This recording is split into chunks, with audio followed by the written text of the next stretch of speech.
हमारी कहानी शहर के बीचों बीच स्थित एक छोटे और आरामदायक फूलों की दुकान से शुरू होती है। दुकान की खिड़की के बाहर अनगिनत सुंदर गुलदस्ते और झाड़ियां सजी हुई थीं, जो देखने में शांति और सुकून का एहसास देती थीं। लेकिन दुकान के अंदर से एक युवक की शिकायत भरी आवाज इस शांत दृश्य से बिल्कुल मेल नहीं खा रही थी। वह अपना चेहरा और फूले हुए बाल अपनी किताब में दबाए बैठा था। ऐसा लग रहा था जैसे वह अपनी पढ़ाई की सारी उम्मीदें ही छोड़ चुका हो। किसी को यह समझ में आए या ना आए, लेकिन किताबों के पहाड़ों के बीच रहकर पढ़ाई करना किसी के लिए भी सिरदर्द भरा हो सकता है, खासकर जब पढ़ाई करने का मन ही ना हो। युवक की माँ उसे तीखी नजरों से देख रही थी। उसे पता था कि यह शरारती लड़का 5 मिनट भी पढ़ाई में नहीं लगा, बल्कि खाना खा रहा था। वह उसकी जिंदगी आसान नहीं बना रहा था। माँ ने उसकी तुलना पड़ोस की लड़की शाओलिंग से की, जो दोपहर में 2 घंटे अतिरिक्त कक्षाओं में जाती थी। तुम तो उस बच्चे के सामने बिल्कुल फेल हो, उसने कहा। माँ ने थोड़ी समझौता करने की कोशिश की। अगर वह पढ़ाई में ध्यान नहीं दे सकता तो कम से कम फूलों की झाड़ियों को दुकान के रैक पर सजाने में मदद कर सकता है।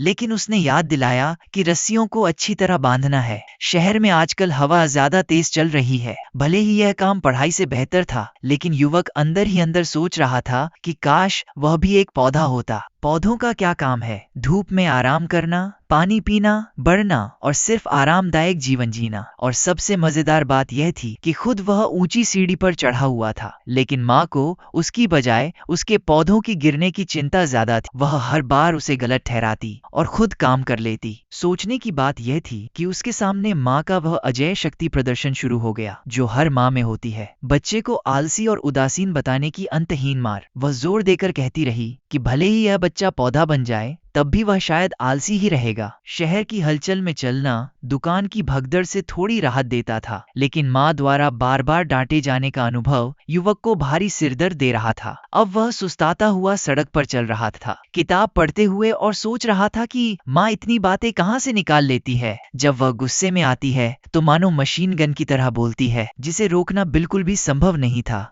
या शायद चूंकि उसकी माँ पौधों की दुकान चलाती थी, उसे पी शूटर जैसा कहना ज्यादा ठीक होता। जब वह अपने मन में माँ को पौधे बनाम ज़ॉम्बीज के किरदार के रूप में कल्पना कर रहा था, तभी शहर की बदलती हवा ने कुछ भारी घटनाएं घटा दी। एक पॉटेड पौधा, जो शायद उन अजीब वेनस फ्लाई ट्रैप्स में से एक था, हवा से गिरा और अब अपनी पूरी गुरुत्वाकर्षण शक्ति के साथ उसके सिर की ओर बढ़ रहा था। वह इतना ऊब, सुस्त और थका हुआ था कि आसपास हो रही किसी भी चीज को नोटिस नहीं कर पाया, खासकर ऐसी घटना जो इतनी तेजी से घट रही थी कि उसे प्रोसेस करना मुश्किल था। ट्रक छुट्टी पर था, इसलिए सीक्रेट एजेंट पॉट निसान ने काम संभाला, और उसने अच्छा ही काम किया। एक पल पहले तक यह सामान्य छात्र बस अपनी औसत जिंदगी जी रहा था, और अगले ही पल उसका सिर एक फूलदान से टकरा गया और सड़क पर खून, मिट्टी और टूटा हुआ पॉट बिखर गया। राहगीरों ने अपने काम या स्कूल जाते समय ऐसी भयावह घटना की उम्मीद नहीं की थी। युवक के हिलते दिमाग में उसने हल्के से कल्पना की कि वह एक शानदार डिनर पर बैठा है, जिसमें मांस, सब्जियां और मिठाई सब कुछ है। उसने याद किया कि वह यह डिनर अपनी माँ और पिताजी के साथ साझा कर रहा था और उनकी हमेशा स्वादिष्ट खाना बनाने की तारीफ कर रहा था।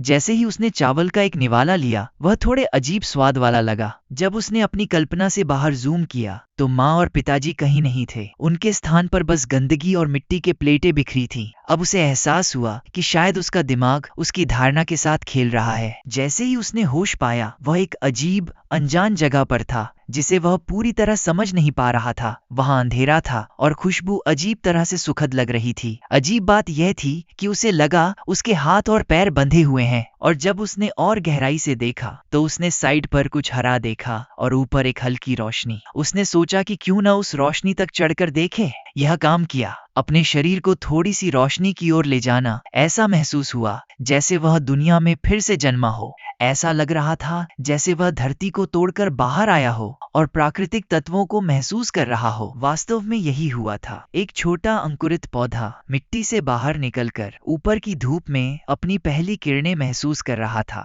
वह अपनी भौं का काल्पनिक पसीना पोंछना चाहता था, लेकिन उसे कोई भी भौं महसूस नहीं हुई, क्योंकि थी ही नहीं। लेकिन उस अंधेरे से रेंगकर बाहर आना वाकई अच्छा लग रहा था। अब जब वह सोचने लगा तो उसे यह पूरी स्थिति बेहद अजीब लग रही थी। साइड में देखकर उसे लगा कि वह अपना हाथ उठाकर अपना चेहरा और माथा छुए, लेकिन उसकी नजर में जो दिख रहा था वह एक लंबी पतली डंठल से जुड़ा हुआ हरा पत्ता था। अब जब उसने अपने पूरे शरीर को देखा तो साफ था कि वह पहले जैसा बिल्कुल भी नहीं था, न रूप में न महसूस करने में। सिर्फ इतना ही नहीं, वह किसी जादुई सी हरियाली के बीच पहाड़ों से घिरे इलाके में था जहां वह बिल्कुल भी आने की उम्मीद नहीं करता था। वह पूरी तरह से सुन्न खड़ा था, समझ नहीं पा रहा था कि आखिर करे तो क्या करे। उसके आसपास सूरज की पौष्टिक किरणें उसी पर नहीं बल्कि कई छोटे छोटे नवांकुर पौधों पर भी पड़ रही थीं। एक बात बिल्कुल तय थी, वह किसी तरह एक छोटे पौधे में बदल गया था। यह विचार इतना हास्यास्पद था कि उसका दिमाग मान ही नहीं रहा था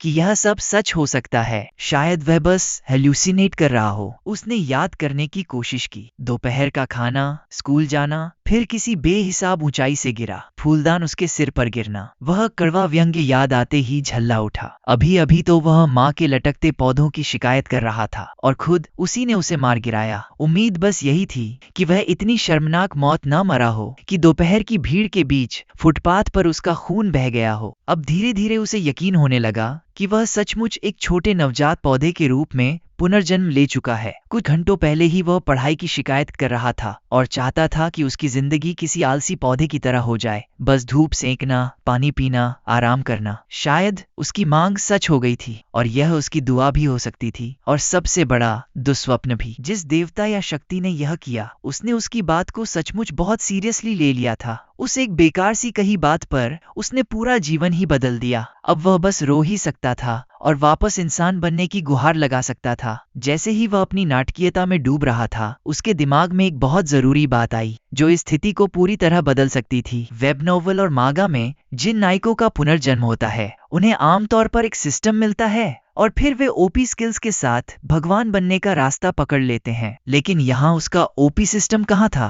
कोई नोटिफिकेशन, कोई डिंग की आवाज, कुछ तो होना चाहिए था। वह सिस्टम को पुकारते हुए चिल्लाता रहा, गिड़गिड़ाता रहा, लेकिन कोई जवाब नहीं। उसी बैच के बाकी छोटे पौधे उसे अजीब नजरों से घूर रहे थे, जैसे वह पागल हो। एक हफ्ते बाद वह चुपचाप उसने मान लिया कि शायद कोई सिस्टम नहीं है। लगातार पुकारने के बावजूद शायद वह सिर्फ एक साधारण पौधा था, एक आम जीवन जीने के लिए अभिशप्त। अच्छी बात यह थी कि वह सिर्फ घास का टुकड़ा नहीं था। बुरी बात यह थी कि वह पहले एक मजबूत जवान लड़का था और अब एक अजीब दिखने वाले फूल के रूप में जन्म ले चुका था। सौभाग्य से वह पोषक तत्वों से भरी, सुगंधित और अजीब तरह से स्वादिष्ट काली मिट्टी में अंकुरित हुआ। उसे लगा कि इस वातावरण में वह अच्छी तरह बढ़ सकता है। पर बुरी बात यह थी कि जगह थोड़ी तंग थी, बिल्कुल वैसे ही जैसे पिछली दुनिया की प्रतिभाशाली कक्षा जहां हर कोई आगे निकलने की कोशिश में लगा रहता था। आज कुछ अप्रिय होने वाला था। सूरज की रोशनी गायब थी, कोई बादल नहीं, आसमान बिल्कुल साफ। समस्या यह थी कि उसके साथ उग रहे फूल इतने बड़े हो गए थे कि वे जमीन और आसमान दोनों को ढक रहे थे। यह असंतुलन उसे उसकी स्कूल की दुनिया की याद दिला रहा था, जहां हर कोई दिखावा करने में लगा रहता था। इस बार वह ऐसे नहीं होने देगा। वह अपनी धूप का समय किसी को भी छीनने नहीं देगा। उसने पूरी मेहनत लगाकर ऊपर की ओर बढ़ना शुरू किया। जब वह आखिरकार ऊपर आया और अपनी आंखें खोली तो उसे वह उज्जवल दुनिया दिखाई दी जिसे उसने पिछले सप्ताह से प्यार किया था। उसका मूड तुरंत बेहतर हो गया। अब वह सूरज की किरणों को अपनी पत्तियों और पंखुड़ियों पर महसूस कर सकता था। आज कुछ असामान्य होने वाला था। जैसे ही वह सूरज सेंकने लगा, उसने देखा कि कोई जानवर फूलों के बिस्तर की ओर बढ़ रहा है। उस मूर्ख ने सोचा कि यह एक भव्य अल्पाका है और उसे जंगली घोड़ा कहने लगा। पिछली जिंदगी में माँ पापा इतने व्यस्त रहते थे कि उसे एक बार भी चिड़ियाघर नहीं ले गए, तो यह उसकी पहली बार थी किसी पौराणिक प्राणी को देखने की, और यह निराश नहीं किया। उसका जंगली घोड़ा खुद में काफी प्यारा था, पर उसने अचानक एक साधारण तथ्य याद किया। ये चीजें घास खाते हैं। शायद यह 4 पैर वाला दानव उसके पास आकर उसे खाने वाला था। जैसे ही अल्पाका ने मुंह खोला और लार चारों तरफ उड़ गई, उसके डरावने सपने सच होने वाले थे। वह खुद को बचाने की कोशिश करने लगा। अभी मरना नहीं चाहता था, पर जब जानवर की जीभ उसके तनों के चारों ओर लपेटने लगी, जड़ें जमीन में गहरी होने के बावजूद चमत्कारिक रूप से अल्पाका ने उसे नहीं मारा। वह भव्य प्राणी बस उसे देखता रहा, मानो सब कुछ जानता हो, और आराम से फूलों को चबाता रहा। जब वह पलटा और जाने लगा, वह पहले से ही कभी फूली फली फूलों की बिस्तर में अकेला रह गया। सौभाग्य से इस 4 पैर वाले दानव ने सिर्फ एक काट लिया था और लगता था कि वह अल्पाका के लंच की पसंद का हिस्सा नहीं था। पर जाने से पहले जानवर ने हमारे गरीब नायक को एक आखिरी उपहार देना चाहा, एक भाप उड़ाता हुआ कठोर और ग्रे रंग का ढेर। वह बस स्तब्ध रह गया। उसने भीतर ही भीतर खुद से पूछा, अभी दुनिया में क्या हो रहा है? वह उस ढेर पर ताकता रहा और फिर अपनी जड़ों वाली उपजाऊ मिट्टी की ओर ध्यान गया। पसीने की बूंदें उसके पत्तों पर उतरने लगीं जब उसने धीरे धीरे यह समझा कि इस जानवर का सामान्य लेकिन अब भी घिनौना व्यवहार वास्तव में क्या अर्थ रखता है। जब उसने इसे स्वीकार कर लिया तो उसे ऐसा लगा मानो दुनिया बिल्कुल फीकी और ग्रे हो गई हो, ठीक उसी रंग की जैसे वह गंदगी का ढेर। हालांकि वह अब पौधा बन चुका था। यह सोचना कि वह घोड़े के मल में उग रहा था अभी भी उसके लिए बहुत ज्यादा था। वह विश्वास नहीं कर पा रहा था कि वह पहले उस काली मिट्टी को स्वादिष्ट, नरम और खाने योग्य समझता था। इस स्थिति में खुद को रोक पाना असंभव था। इस बीच उसके कुछ इंच दूर बची हुई बाकी फूलें धूप में खुशहाल खिल रही थीं। बेशक वह भी खिल चुका था, पर अब उसकी शरीर रचना में नई चीजें दिखने लगी। उसकी पंखुड़ी के केंद्र में दांत जैसे तत्व उगाए और आसपास की फूलें उसे अक्सर डरावना और भूतिया नजरों से देखती थीं। वे अपनी सामूहिक घृणा को छुपाने की भी जहमत नहीं उठाती थीं। तभी अचानक उसके सामने एक विशाल दर्पण प्रकट हो गया। यह दृश्य बिल्कुल उसी तरह था जैसे उसने अपने नॉवेल्स और मनास में पढ़ा था। उसने जो प्रतिबिंब देखा वह अजीब और निराशाजनक था। यही अब उसकी नई स्थिति थी। वह अब एक बड़ा मुंह वाला फूल बन चुका था। अचानक उसे अपनी पिछली जिंदगी याद आई जब उसका मनोरंजन केवल दोस्तों के साथ वीडियो गेम खेलने तक सीमित था।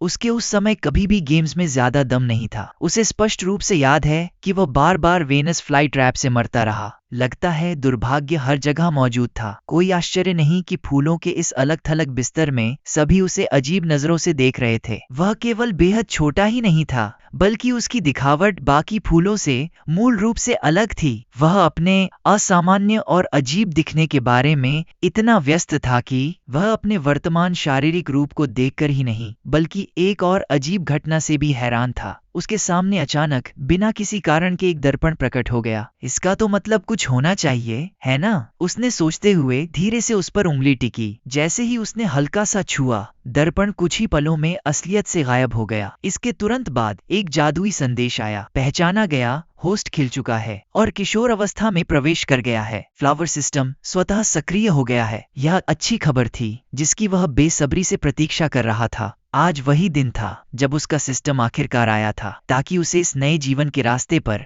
मार्गदर्शन कर सके। उसका अभिशप्त रूप वाला भद्दा सिस्टम साथी रूहा तैनात किया गया ताकि वह हमारे प्यारे उपयोगकर्ता की मदद कर सके। हमारे पौधा भाई का नाम वून है। वर्तमान में वह एक किशोर अवस्था वाला बड़ा मुंह वाला फूल है जिसकी ऊंचाई 3 मीटर है और रैंक सामान्य पौधा है। उसके पास कोई विशेष जीन नहीं है, कोई रक्षा कौशल नहीं, कोई विशेष क्षमता नहीं, केवल एक हमलावर कौशल है, निगलना। सारी सूचीबद्ध विशेषताओं को देखकर वून का दिल डर से भर गया और वह मजाकिया फ्लेवर टेक्स्ट अल्पाका के मल में लगा फूल उस पर तो ताना मारता हुआ लग रहा था। साथ ही रूहा भी कुछ परेशान करने वाली थी। वून को लगा कि सिस्टम सब कुछ गलत समझ गया है। उसे तो दुनिया पर राज करना था, है ना? जैसे ही वह अपनी नई सिस्टम की अन्यायपूर्णता पर शिकायत कर रहा था, नोटिफिकेशन लगातार आ रहे थे। होस्ट को 1 मिनट की धूप सेंकने पर 1.1 इवोल्यूशन पॉइंट मिले। मिट्टी के खनिजों को अवशोषित करने पर 1 पॉइंट मिला। अब ये नोटिफिकेशन वून के काम आ सकते थे। उसने सोचा कि सिस्टम शायद उतना बुरा नहीं है जितना उसने पहले समझा था। लगातार और स्वचालित रूप से इवोल्यूशन पॉइंट्स कमाना एक बड़ा लाभ था। एक ही लाइन ऑफ थॉट थी, ये पॉइंट्स उसके खुद को अपग्रेड और मजबूत करने के लिए मुद्रा के रूप में इस्तेमाल किए जा सकते हैं, और ये पॉइंट्स तेजी से बढ़ रहे थे। वून हंसा और घमंड से बोला कि उसने बिना किसी मेहनत के पहले ही 10 इवोल्यूशन पॉइंट्स जमा कर लिए हैं। अंतिम आराम पसंद राजा,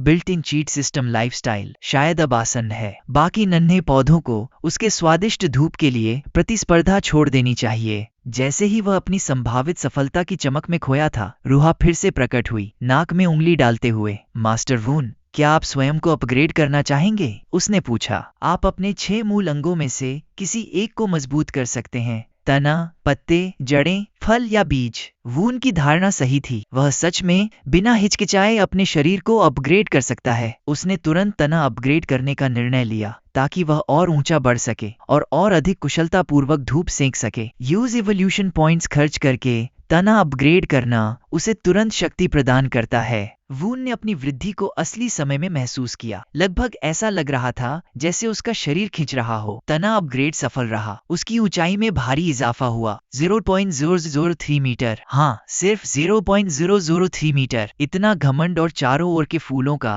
ताना बाना बस उसे इतनी मामूली वृद्धि दे पाया कि यह एक छोटे कीड़े की लंबाई के बराबर भी नहीं थी। पूरे 100 एवोल्यूशन पॉइंट्स बस 3 मिलीमीटर बढ़ोतरी के लिए गए। कोई भी इसे गंभीरता से महसूस नहीं कर सकता था। वून अब फिर से यही सोच रहा था कि उसे एक बेहद खराब सिस्टम मिला है। रूहा अभी भी नाक में उंगली डालते हुए उसे आश्वस्त करती है कि यह सिर्फ पहला अपग्रेड था। इसके अलावा 100 एवोल्यूशन पॉइंट्स किसी भी महत्वपूर्ण वृद्धि के लिए बहुत कम है, भले ही उसे यह सिस्टम खुद को विकसित करने के लिए मिला हो। इसी दर से तो वह आसपास के लंबे फूलों को पार भी नहीं कर पाएगा। जैसे ही वून निराशा में अपनी शिकायतें करता रहा, एक ततैया धीरे धीरे फूलों के बिस्तर की ओर बढ़ने लगा। अपने वर्तमान हालात से उदास व निराश, वून ने सिर्फ अनिच्छा से उस कीड़े की ओर देखा और शर्मीली तरह चेतावनी दी, मुझे मत डंक मारना। लेकिन वून की निराशा जल्दी ही गुस्से में बदल गई। उसने अपने सारे तनाव उस पास के ततैया पर निकाल दिए। उसके पास अभी तक कोई पराग भी नहीं था और यह कीड़ा हर जगह भिनभिनाते हुए उसे परेशान कर रहा था। वून का मन किसी भी तरह की झंझट के लिए तैयार नहीं था। वून गुस्से में चिल्लाता रहा और इससे पहले कि वह कुछ कर पाता, कीड़ा उसके बड़े मुंह में गिर गया। कुछ भी आपको तब तक चुप नहीं कर सकता जब तक आप गलती से पूरा ततैया अपने मुंह में न डाल लें। डर और आश्चर्य की मिश्रित भावनाओं ने वून के चेहरे को रंग दिया। वह बस धीरे धीरे समझ रहा था कि उसने गलती से एक बड़ा कीड़ा निगल लिया। वह अब तक 7 साल का हो चुका था और उसने कभी भी कच्चा खाना नहीं खाया था। फिर तो बड़े भौरे का क्या कहना। संयम बनाकर उसने अपने मुंह में हाथ डालकर कीड़े को जल्दी बाहर निकालने की कोशिश की, लेकिन कोई फायदा नहीं हुआ। लगता है कि उसने उसे पूरी तरह निगल लिया। अजीब बात यह थी कि उसका स्वाद खराब नहीं था। सोचा जाए तो उसे मिट्टी का स्वाद भी पसंद है। शायद पौधों का स्वाद थोड़ा उल्टा होता है। उसकी अनजाने में हुई निगलन के बाद रूहा फिर से प्रकट हुई और उत्साहित होकर बधाई दी कि उसने पहला भक्षण पूरा कर लिया है। इसके लिए उसे एक ब्लाइंड बॉक्स ट्रेजर चेस्ट मिलेगा, जिसे खोलने के लिए 2000 इवोल्यूशन पॉइंट्स चाहिए। इसमें रैंडम इनाम मिलेगा, इवोल्यूशन पॉइंट्स से लेकर पौधों के जीन तक। लगता है कि वह सिर्फ जीवित प्राणियों को निगलकर लूट बॉक्स पा सकता है। यह संभावना कुछ दिलचस्प घटनाओं का रास्ता खोल सकती थी, लेकिन कठोर सच यह था कि उसे इसे खोलने के लिए 1000 पॉइंट्स चाहिए। इसका सिस्टम तो इतनी ही कंजूस निकला जैसे कोई हंस अपनी खाना रोक रहा हो। अभी 1 मिनट में बस एक इवोल्यूशन पॉइंट बढ़ना ज्यादा प्रभावी नहीं लग रहा था। फिर भी वून के पास कोई विकल्प नहीं था, उसे यह सहना पड़ा। अगले 5 दिन वह लगातार धूप में बैठा। मिट्टी से जितना पानी और पोषक तत्व ले सकता था उसने ले लिया। आज उसने आखिरकार ठीक 80 इवोल्यूशन पॉइंट्स जमा कर लिए थे और उसकी सारी थकान गायब हो गई। वह उत्साहित होकर सिस्टम को बुलाया ताकि वह उस चेस्ट को खोल सके। रूहुआ उत्साह से कूद पड़ी और सभी जमा किए गए पॉइंट्स को खर्च करके ब्लाइंड बॉक्स की सामग्री को प्रकट करने लगी। उसने बधाई दी कि उसने बी रैंक वाइन जीन हासिल कर लिया है। इसे उसके स्टेम के साथ मिलाया जा सकता था, बस इसके लिए उसकी अनुमति की जरूरत थी। इस वाइन जीन के उसके स्टेम में इन्फ्यूज होने का मतलब ये हो सकता था कि उसके पास उन लेजेंडरी टेंटेकल मॉन्स्टर्स में से एक बनने की संभावना है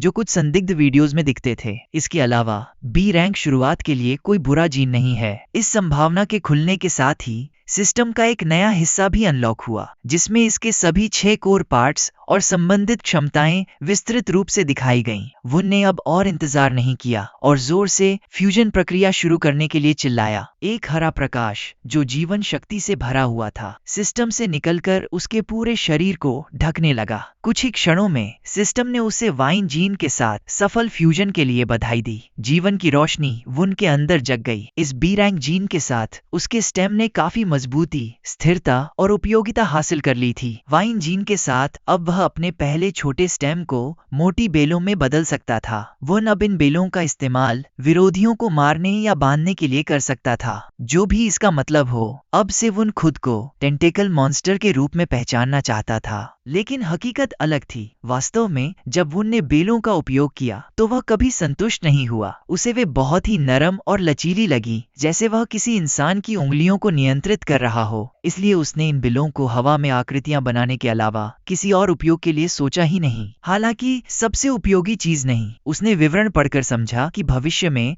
वह इनसे अचानक जमीन के नीचे से भी हमला कर सकेगा। अगले ही पल वह यह कल्पना कर रहा था कि कैसे वह संभावित आने वाले मक्खियों का संहार कर रहा है और उनकी रानी को पकड़ रहा है। लेकिन फिर उसकी कल्पनाओं को पास उड़ती हुई मक्खी की भनभनाहट ने तोड़ दिया। जैसे तंग करने के लिए वह उसके चारों ओर उड़ रही थी। मक्खियों की यह उपस्थिति उनको सोचने पर मजबूर कर रही थी कि कहीं पास में मक्खी का घोंसला तो नहीं है। निर्णय लेकर कि यह उसकी नई बेल को नियंत्रित करने का आदर्श अवसर है, वुन ने बेल को ब्रेकनेक गति से मक्खी की ओर फेंक दिया। बेल हरे बिजली के झटकों से घिरी हुई थी, जिससे वुन ने इस नई तकनीक का नाम रखा लाइटनिंग व्हिप। एकदम सही नाम उसके बेलों के लिए, जो हरे बिजली के झटकों के साथ तेजी और सटीकता से वार कर रही थीं। खतरे का एहसास होते ही मक्खी मुड़ी और देखा कि उसके सामने हरा चमकता हुआ बेल बढ़ रहा है, जैसे उसे पकड़ने आ गया हो। उस क्षण ऐसा लगा कि मक्खी का खेल खत्म हो गया, लेकिन वुन अपनी व्हिप को अधिकतम दूरी तक फैलाने में सक्षम हो चुका था और चाहे उसने कितनी भी कोशिश की, वह अपने लक्ष्य तक नहीं पहुंच सका। हताश होकर उसने बेल को नीचे किया और खुद को समझाया कि बड़ी भौंरी को इतनी आसानी से पकड़ना संभव नहीं था। सबसे अच्छा उपाय यह था कि वह इंतजार करे जब तक वह पास नहीं आ जाए। वुन ने सोचा कि क्या वह पहले देखी गई अपग्रेड को बेलों पर लागू कर सकता है, शायद उन्हें मोटा और लंबा बनाकर उनकी पहुंच बढ़ा सके। इस बीच मक्खी हवा में मंडरा रही थी और वुन की ओर गर्म घमंडी मुस्कान के साथ देख रही थी, जैसे कह रही हो कि वह कुछ भी करने में असमर्थ है। इस घमंड ने वुन को आहत किया, लेकिन उसने अपनी धैर्य बनाए रखा। वह जानता था कि अगर वह अभी सहन कर सके तो मक्खी निश्चित रूप से आराम करेगी और पास आएगी, और तब वह अपनी अपमान का पूरा बदला ले सकेगा। जैसे ही वह क्षण आया और मक्खी पकड़ने की दूरी में आई, वुन जोर से चिल्लाया कि इस बार वह इसे जाने नहीं देगा। उसने अपनी बेलों को तेज गति से उसकी ओर छोड़ा, लेकिन वुन की आश्चर्यचकित आंखों के सामने उसकी टेंटेकल अपने लक्ष्य तक नहीं पहुंच सकी, क्योंकि इसे किसी और ने पहले ही रोक लिया था। इस अप्रत्याशित मोड़ ने न केवल वुन को बल्कि मक्खी को भी चौंका दिया, जो समझ नहीं पा रही थी कि क्या हो रहा है। वुन क्रोधित हो गया और शब्दों को चुनने की कोशिश भी नहीं की। उसने जितनी गालियां जानता था सब निकाल दी। इसका कारण था पीला गेको, जिसने मक्खी को अपने मुंह में पकड़ा हुआ था और वुन की ओर मुस्कुरा रहा था। इस घमंड ने वुन को और भी क्रोधित कर दिया, क्योंकि उसका कोई इरादा नहीं था कि वह अपना खाना किसी के साथ साझा करे। अगले ही पल उसकी आंखों में आग सी ज्वाला उठी और उसने जोर से चिल्लाते हुए अपनी बेलें हरे बिजली के झटकों से ढककर गेको की ओर छोड़ी, कहते हुए कि जो मेरा खाना ले रहा है उसे इसके लिए जिम्मेदार होना चाहिए। पीछे मुड़कर गेको यह देखकर हैरान था कि उसकी पूंछ किसी अजीब बेल में लिपटी हुई थी, जिसे वुन ने कसकर पकड़ रखा था। बेल में फंसी पूंछ को छुड़ाने की कोशिश में गेको ने संघर्ष किया, लेकिन बेल इतनी मजबूत थी कि वह बच नहीं सका। लिजर्ड के घबराकर भागने की कोशिश करने पर वुन ने उसकी पूंछ और भी मजबूत पकड़ ली और चिड़चिड़े स्वर में कहा कि उसके प्रयास व्यर्थ हैं, क्योंकि उसका कोई इरादा नहीं है। इतनी आसानी से छोड़ने का कोई इरादा नहीं था। लेकिन अगले ही पल ऐसा कुछ हुआ जिसकी वुन ने बिल्कुल भी उम्मीद नहीं की थी। गेको की पूंछ का वह हिस्सा जिसे वह अपनी टेंटिकल से पकड़ रहा था, अचानक उसके शरीर से अलग हो गया। चूंकि तनाव काफी अधिक था, बेलें जो जड़त्व के कारण पीछे की ओर उड़ी, जोर से उसके चेहरे से टकराईं। वुन खुद को उस चोट से उबरने की कोशिश कर रहा था जो उसने अपने ही ऊपर लगा दी थी। गेको ने इस मौके को गंवाना नहीं चाहा और तेजी से उस खतरनाक पौधे से दूर भागने लगा। वो एक साथ गुस्से और भ्रम में था, क्योंकि उसने भूल ही गया था कि छिपकली अपनी पूंछ पीछे फेंक सकती है। हालांकि उसने कुछ तो हासिल किया, वह हिस्सा जो उसकी टेंटेकल में रह गया था। वुन ने सोचा कि इससे नाराज होना बुद्धिमानी नहीं होगी और बाकी पूंछ को अपने मुंह में डाल लिया, यह सोचते हुए कि यह कुछ न होने से बेहतर है। थोड़ी देर उदास खड़े रहने और सिस्टम से संदेश का इंतजार करने के बाद यह देखकर निराशा हुई कि उसे कोई संदेश नहीं मिला। वुन ने जल्द ही महसूस किया कि ट्रेजर चेस्ट का इनाम पाने का एकमात्र तरीका यह था कि उसे एक पूरी जीवित प्राणी को खाना होगा। सिर खुजाते हुए उसने कुछ सुस्त स्वर में शिकायत की कि इस क्षेत्र में कीड़े बहुत कम हैं, यहाँ तक कि आमतौर पर हर जगह पाए जाने वाले मक्खियां और चींटियां भी कहीं नहीं दिख रही थीं। एक हफ्ते बाद एक मासूम बीटल दौड़ते हुए आया और अचानक कहीं से निकलती हुई हरी टेंटेकल ने उसे पकड़ लिया। अगले ही क्षण वह सीधे वुन के मुंह में चला गया, जिसे उसने चौड़ा खोला और बेरहमी से खा लिया। पीछे फूलों की भावनाएं आश्चर्य से प्रशंसा में बदल गईं। अगले ही पल वुन के सामने एक सुनहरा चेस्ट प्रकट हुआ। साथ ही सिस्टम की आवाज आई जिसने वुन को बधाई दी कि उसने डंग बीटल खा लिया और चेस्ट प्राप्त किया। सिस्टम ने बताया कि इसे खोलने के लिए 1 एवोल्यूशन पॉइंट की आवश्यकता थी।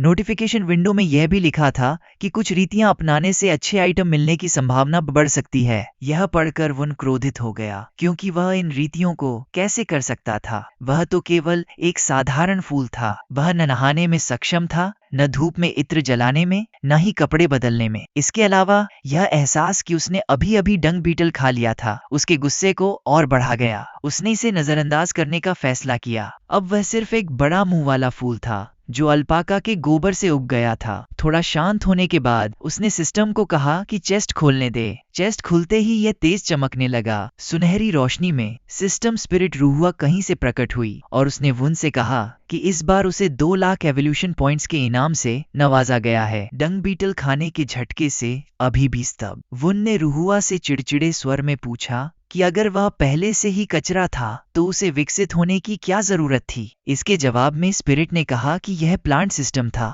जिसमें जितना अजीब खाना वह खाता चेस्ट से उतना ही अच्छा आइटम मिलने की संभावना बढ़ जाती। रूहुआ की बातें सुनकर उनके पास कोई जवाब नहीं था और उस समय उसे सिस्टम स्पिरिट के साथ बहस करने की कोई इच्छा भी नहीं हुई। कुछ समय बाद उसके पास उग रही घास सरकने लगी और अगले ही पल शांति तोड़ने वाला अपराधी प्रकट हुआ। यह वही पीला गेको था जिसे वह पहले देख चुका था, लेकिन इस बार यह बहुत डरावना लग रहा था, जैसे किसी से भाग रहा हो। लिजर्ड की मुद्रा पर ध्यान दिए बिना वुन अपने दांतों से भरी मुस्कान के साथ उससे पूछ बैठा कि वह अपने शिकार को लेकर यहाँ कैसे लौट आया। इसके बाद यह सोचते हुए कि जो भी गलत किया उसका भुगतान करना पड़ेगा, वुन ने अपनी टेंटिकल के साथ लाइटनिंग स्ट्राइक कौशल का इस्तेमाल करते हुए गेको की ओर छलांग लगाई। लेकिन अचानक गेको के पीछे कुछ ऐसा दिखाई दिया जो जीभ की तरह लग रहा था और वह भी डर के मारे तीव्र गति से उस ओर बढ़ रहा था। दोनों के बीच फंसे होने के बावजूद वुन की विप और उस अज्ञात प्राणी के बीच गेको चमत्कारी ढंग से बच निकलने में कामयाब रहा। अब गेको वुन के लिए उतना महत्वपूर्ण नहीं रहा। उसका ध्यान अब उस प्राणी की ओर था जिससे गेको डर कर भाग रहा था और जो वास्तव में उस जीभ का मालिक था। वुन चौड़ी आंखों से देख रहा था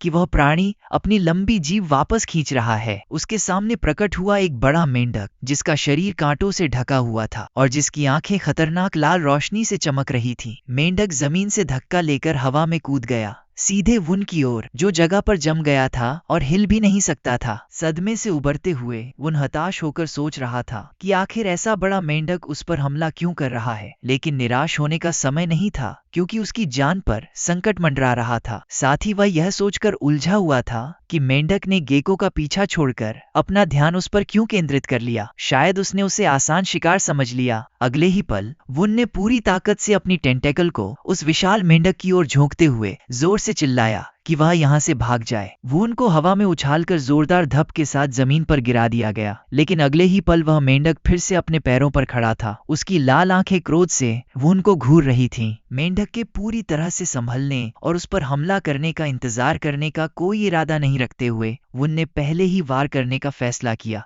उसने अपनी टेंटेकल को घुमाकर उसे एक चाबुक की तरह मेंढक पर मारा। योजना के अनुसार वार अपने लक्ष्य पर लगा, लेकिन उम्मीद के विपरीत कोई खास नुकसान नहीं हुआ। चाबुक की पूरी मार झेलने के बाद भी मेंढक ने सिर्फ अपनी आंखें थोड़ी सिकोड़ ली, बस इतना ही। अचानक मेंढक ने झटपट वुन की टेंटेकल पकड़ ली। वुन इस नतीजे की उम्मीद नहीं कर रहा था और समय पर अपनी टेंटेकल पीछे नहीं खींच पाया। अब मेंढक पूरी ताकत से उसकी टेंटेकल को खींच रहा था और वुन पूरी कोशिश कर रहा था कि वह घसीटा न जाए। वह सोच रहा था कि आखिर मेंढक ने उसका हमला इतनी आसानी से कैसे झेल लिया। ऐसा लग रहा था मानो उसने किसी चट्टान को मारा हो। लेकिन सोचने का समय खत्म हो गया। मेंढक ने अपनी विशाल जीभ बाहर निकाली और उसे वुन के स्टेम पर लपेट दिया। इस हरकत से वुन भ्रमित हो गया। उसे समझ नहीं आया कि मेंढक अब क्या करने वाला है। फिर अगले ही पल सब स्पष्ट हो गया। मेंढक ने उसके स्टेम को पकड़कर उसे जमीन से जड़ों समेत उखाड़ना शुरू कर दिया। अब वुन को एहसास हुआ कि उसकी नई नई खिली जिंदगी यहीं खत्म हो सकती है। वह घबरा गया, जोर जोर से चिल्लाने लगा और पूरी ताकत से खुद को बचाने की कोशिश करने लगा।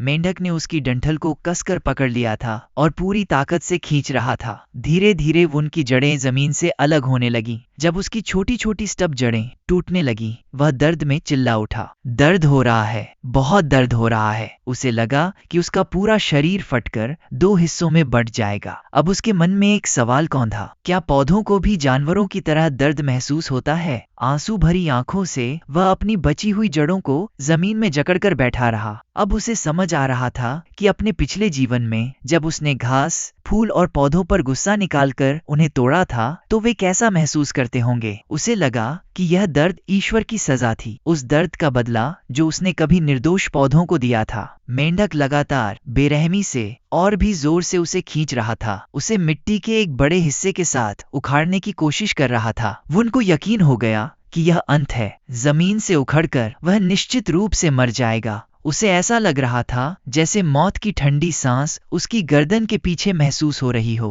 वह सोच भी नहीं पाया था कि इतनी जल्दी उसे फिर से मौत का एहसास होगा। लेकिन जब सारी उम्मीद खत्म हो गई थी, उसी समय उसने कुछ देखा, या यूं कहें किसी को देखा, और यह देखकर वो चकित भी हुआ और भयभीत भी। उनके सामने वह पीला गेको, जिसे वह पहले से जानता था, शाखा पर मेंढक के ऊपर प्रकट हुआ। वो समझ नहीं पाया कि यह छोटा लिजर्ड क्या करने वाला था। क्या वह अपनी खोई हुई पूंछ का बदला लेना चाहता था या वो उनकी मदद करना चाहता था? गेको ने अपने अद्भुत चतुराई और फुर्ती से वुन को संकेत दिया, उंगली से उसे चुप रहने और ध्यान न खींचने के लिए कहा। वुन इस अप्रत्याशित मोड़ को देखकर बहुत हैरान था। गेको ने ऐसे संकेत कैसे सीखे और वह इतना चालाक कैसे दिख रहा था? यह किस दुनिया में वह पहुंच गया था जहां सभी जानवर इतने स्मार्ट और चालाक थे? अगर वह भविष्य में यहाँ जीवित रहा तो यह उसके लिए समस्या बन सकता था। गेको ने ज्यादा इंतजार नहीं किया और शाखा से मेंढक पर छलांग लगा दी। वह सीधे मेंढक के सिर पर उतर गया, उसके भद्दे पीले आंखों के बीच। मेंढक अभी हैरानी से संभल भी नहीं पाया था कि गेको ने अपने दांतों से सीधे उसकी आंख पर वार कर दिया। मेंढक की आंख से काला खून झरने लगा। अगर मेंढक रो सकता तो दर्द से चीख उठता, लेकिन उसने सिर्फ एक अजीब आवाज निकाली और वहीं उछल पड़ा। उसे अपनी जीभ वापस खींचनी पड़ी और वुन, जो अब दांतों वाला फूल बन चुका था, को छोड़ना पड़ा। मेंढक अपनी पीठ पर गिरा और गेको को कुचलने की कोशिश की, लेकिन वह समय रहते कूद गया। लेकिन जब तक मेंढक ने वुन को अकेला छोड़ दिया, यह वुन का मौका था। वुन थकान में सांस भरते हुए गिर पड़ा और यह समझ गया कि वह मौत के बहुत करीब था, लेकिन समय कम था। इसलिए उसने तुरंत हमला करने की तैयारी की और अपनी बैटल विप को उठाया। उसने विप को घायल मेंढक के चारों ओर लपेट दिया और उसे कसकर बांध दिया, इससे पहले कि मेंढक कुछ कर पाता। फिर उसने उसे जोर से फेंकने की योजना बनाई ताकि क्लियरिंग की जमीन को बेलों के साथ पलट सके। वुन ने ऐसा ही किया। इसके बाद उसने मेंढक को घुमाते हुए जमीन पर पटक दिया और फिर उसे फिर से घुमाया। इससे मेंढक चक्कर खा गया और उसकी जीभ बाहर गिर गई। लेकिन मेंढक के पास भी एक चाल थी जो उसने खास इस तरह की परिस्थितियों के लिए बचाकर रखी थी।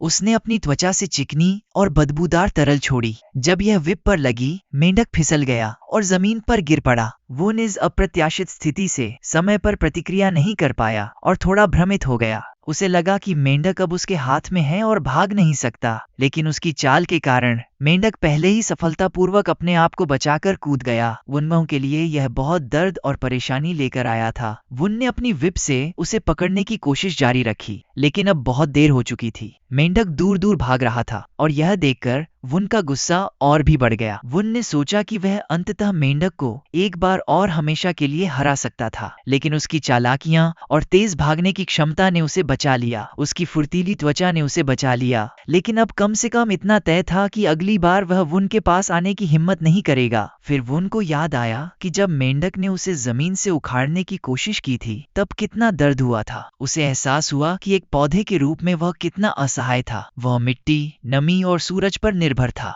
वह भाग नहीं सकता था, बहुत नाजुक था और हमेशा खतरे में रहता था। एक साधारण मेंढक भी लगभग उसे मार सकता था। वुन उदास होकर खुद से पूछने लगा, क्या वह कभी फिर से इंसान बन पाएगा? लेकिन उसकी लड़ाई के बाद एक अच्छी बात भी हुई। उसका एक नया दोस्त बन गया, एक छोटा पीला गेको। वह बोलता नहीं था, लेकिन अपनी बाकी पूंछ से वुन को हाथ हिलाकर अभिवादन कर रहा था। फूल वुन को यह पसंद नहीं आया और उसने तनिक कड़क स्वर में पूछा कि वह क्या कर रहा है। क्या वह उस नासमझ मेंढक को यहाँ लाने के लिए माफी मांगना चाहता है? बिना कोई जवाब दिए गेको ने अपने पंजों से मिट्टी के छोटे छोटे टुकड़े उठाए और झाड़ियों की जड़ों को ढकने लगा। वुन फूल की तरह हैरान रह गया और उसे चीखते हुए कहा कि यह छोटा शरारती जीव पहले उसकी पूंछ के कारण परेशानी लाता है और फिर उसे सुधारने की कोशिश करता है, लेकिन जब उसने महसूस किया कि उसकी जड़ों पर मिट्टी की नमी और छाया से राहत मिली तो वह थोड़ी अधिक सहानुभूति दिखाने लगा। उसने अपने दांतों से मुस्कुराते हुए कहा कि चूंकि गेको ने मेंढक और मिट्टी के मामले में उसकी मदद की,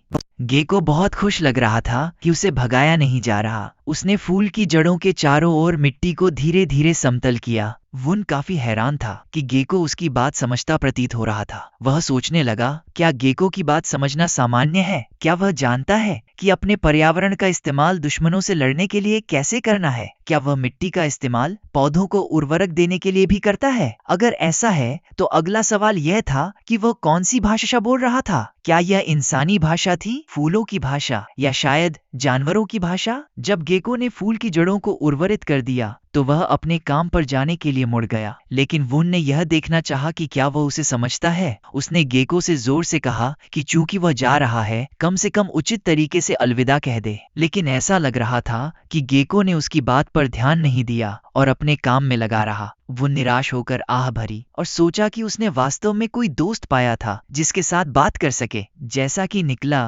गेको ज्यादा दूर नहीं गया। वह उनके घास के क्लियरिंग के किनारे पर रुक गया और थोड़ी देर ठहर गया। फिर उसने घास में हलचल देखी और अपनी लंबी चिपचिपी जीभ से एक कीट पकड़ लिया। फिर गेको ने संतुष्ट मुस्कान के साथ, जैसे कोई कुत्ता अपने मालिक के लिए गेंद लेकर लौटता है, फूल के पास लौटना शुरू किया। गेको फूल के पास दौड़ा और अपनी जीभ से उसकी गाल को छू गया। फूल समझ नहीं पाया कि यह क्या हो रहा है और वह उसे अपनी घिनौनी जीभ से क्यों छू रहा है। उसने गेको को बताया कि जब कोई अपनी लार भरी जीभ से तुम्हें छूता है तो यह बहुत घिनौना होता है। लेकिन फिर गेको ने अपनी जीभ पर एक कीट दिखाया जिसे वह जाहिर तौर पर फूल को देना चाहता था। वह अजीब सी आवाजें निकाल रहा था और अपनी उंगली से कीट की ओर इशारा कर रहा था, जैसे उसे लेने के लिए पेशकश कर रहा हो। फूल काफी भूखा था और समझ गया कि गेको उसे क्या देना चाहता है। उसने अपना मुंह खोल दिया और कीट की ओर इशारा किया, लेकिन उनकी पेंटोमाइम थोड़ी गड़बड़ हो गई और वे एक दूसरे को पूरी तरह समझ नहीं पाए क्योंकि गेको ने कीट नहीं दी। फूल ने पूछा, वह क्या चाहता है? क्या वह डरता है कि मैं कीट को उसकी जीभ सहित खा लूंगा? और ऐसा प्रतीत हुआ क्योंकि गेको खुशी खुशी सिर हिलाया। फूल ने सोचा कि इतना चालाक लिजर्ड धोखा नहीं खा सकता, लेकिन उसने समझ लिया कि वे इस स्थिति को कैसे हल कर सकते हैं। उसने सुझाव दिया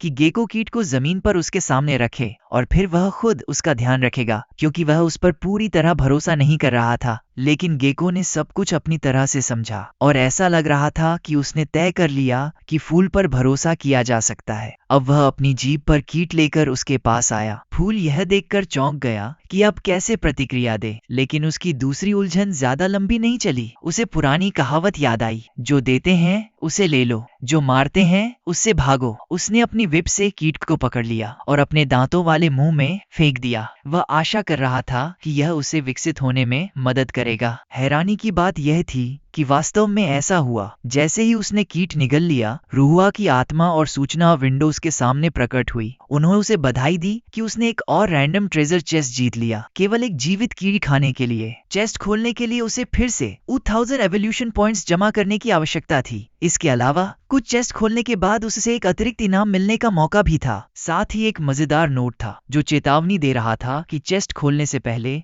नहाना, कपड़े बदलना, धूप जलाना और सभी ज्ञात देवताओं को प्रार्थना करना उपयोगी हो सकता है। ऐसा करने से दुर्लभ आइटम मिलने की संभावना बढ़ सकती थी, लेकिन यह निश्चित नहीं था। सभी नोटिफिकेशंस के बाद सिस्टम उससे पूछेगा कि क्या वह चेस्ट खोलना चाहता है, क्योंकि उसके पास पर्याप्त पॉइंट्स थे। रुहुआ ने पीले गेको की ओर रुचि से देखा। हमारे नायक ने उसकी नजरें देखकर बताया कि यह उसका नया दोस्त है, जिसे उसने अनचाहे मेहमान के साथ लड़ाई के दौरान मिला था। फिर वुन ने अपने नए दोस्त की ओर मुड़कर पूछा कि क्या वुन अपने नए दोस्त गेको से जानना चाहता था कि क्या वह उसे ट्रेजर चेस्ट खोलने में मदद करना चाहता है। इसके जवाब में गेको बस उसे प्रश्नवाचक नजर से घूरता रहा। रुहुआ जो चेस्ट पर बैठी थी, इसकी हरकत से नाखुश हो गई और भौहें तान ली। फूल वुन ने समझा कि उसने फिर से गेको की बुद्धिमत्ता का अंदाजा बढ़ा लिया और उसने सब कुछ उसके लिए यथासंभव सरल बनाने का निर्णय लिया। उसने केवल 2 विकल्प चुने, चेस्ट खोलो या चेस्ट मत खोलो। और कौन सोच सकता था कि खुशमिजाज गेको ने ऐसा आवाज निकाला जो खोलो जैसी सुनाई दी। हमारे नायक को उनकी संवाद क्षमता में प्रगति देखकर खुशी हुई। उसने अपनी सिस्टम स्पिरिट रुहुआ की ओर मुड़कर कहा कि चेस्ट खोल दे, क्योंकि यही गेको भी कह रहा था। इसके तुरंत बाद एक सूचना विंडो प्रकट हुई जिसने उसे बी लेवल वाइन जीन मिलने की बधाई दी, जिसे स्टेम में एकीकृत किया जा सकता था, और पूछा कि क्या वह इसे अभी इस्तेमाल करना चाहता है। इसके साथ ही वाइन के चित्र के नीचे उसके गुण और पौधे के लिए लाभ भी समझाए गए, लेकिन चूंकि उसके पास पहले से ही एक वाइन एकीकृत था, सिस्टम ने उसे जीन फ्यूजन के 2 विकल्प दिए। पहला विकल्प मौजूदा वाइन को अपग्रेड और मजबूत करना, दूसरा विकल्प एक और अतिरिक्त वाइन जोड़ना और अपनी क्षमता को बढ़ाना। हमारे नायक को यह अवसर देखकर बहुत खुशी हुई और उसने इसे सभी के सामने साझा करने में कोई हिचक नहीं दिखाई। उसने अपने पहले से पालतू गेको को सहलाया और उसकी प्रशंसा की, क्योंकि उसके कारण ही उसने एक अच्छा स्तर का आइटम पाया। लेकिन अब उसे एक कठिन निर्णय का सामना करना पड़ा, अपनी वाइन को मजबूत करे या एक अतिरिक्त वाइन प्राप्त करे। वाइन इम्तिहान बैठ जा चुका था, यानी कि साथ उखाड़ा जा चुका था। अपने दिमाग में मेंढक के साथ हुई लड़ाई का विवरण याद करता है और समझता है कि वह लगभग उखाड़ा जा चुका था, क्योंकि उसके पास पर्याप्त वाइन नहीं थी। यही कारण था कि उसने दूसरा विकल्प चुना। उसके उत्तर को सुनकर रुहुआ ने अपनी जादुई परी छड़ी निकाली और घोषणा की कि अब उसके स्टेम का नए जीन के साथ फ्यूजन होगा। हमारे नायक को हरी ऊर्जा की धाराओं में डुबो दिया गया और अगली सिस्टम विंडो प्रकट हुई। इसने उसे बधाई दी कि उसने एक और जीन को एकीकृत कर लिया, जिससे वह अब अपने स्टेम को चाबुक विप में बदल सकता था और दुश्मनों से लड़ सकता था। अब वह आधिकारिक रूप से खुद को टेंटिकल मॉन्स्टर भी कह सकता था। सही है, केवल 2 टेंटिकल थे, लेकिन इससे कोई फर्क नहीं पड़ता था। वुन ने अधिक की उम्मीद की और वह पतली और छोटी विप से नाराज होने लगा। उसने सोचा, क्या यहाँ कुछ बड़ा और सुंदर नहीं होना चाहिए था? रुहुआ ने उत्तर दिया कि हर चीज इतनी जल्दी नहीं होती और कोई शॉर्टकट नहीं है। उसने कहा कि वुन पहले ही बहुत सारे एवोल्यूशन पॉइंट्स जमा कर चुका है और वह निश्चित है कि हमारे फूल का स्टेम निकट भविष्य में लंबा और मोटा हो जाएगा, जैसा कि हर कोई सपने में देखता है। फूल वुन इस बात से थोड़ा चिढ़ गया। सिस्टम से मिले इतने बेकार वाइन जीन से वुन निराश था। उसने सिस्टम स्पिरिट रुहुआ से पूछा कि क्या सिस्टम थोड़ी गंभीरता नहीं दिखा सकता और उसे सामान्य सुधार दे सकता है, बजाय इस तरह के मजाक के। लेकिन रुहुआ का सिस्टम स्पिरिट दृढ़ था और उसने अपने छोटे मास्टर को समझाने का निर्णय लिया कि सिस्टम हमेशा पूरी तरह से गंभीर होता है और यही धीरे धीरे होने वाली एवोल्यूशन की प्रक्रिया है। हमारे नायक को एहसास हुआ कि इससे बहस करने का कोई मतलब नहीं और वह बस बहुत आलसी था। इसलिए उसने रुहुआ से कहा कि उसकी नजरों से गायब हो जाए और उसे परेशान करना बंद करे। अतिरिक्त परेशान करने वाले सिस्टम स्पिरिट को दूर करने के बाद वुन ने अपनी नई दोस्त गेको की ओर ध्यान केंद्रित किया और उसने उसे पारस्परिक लाभ वाला समझौता ऑफर करने का निर्णय लिया। चूंकि गेको ने उसे बड़े मेंढक से बचने में मदद की थी और गेको ने उसे भोजन और आभार दिया था, इसका मतलब था कि यह छोटा जीव कृतज्ञ होना जानता है और वुन ने इसका फायदा उठाने की योजना बनाई। वुन ने गेको से कहा कि भविष्य में अगर कोई खतरा होगा तो वह सीधे उसके पास आ सकता है और वुन उसकी रक्षा करेगा।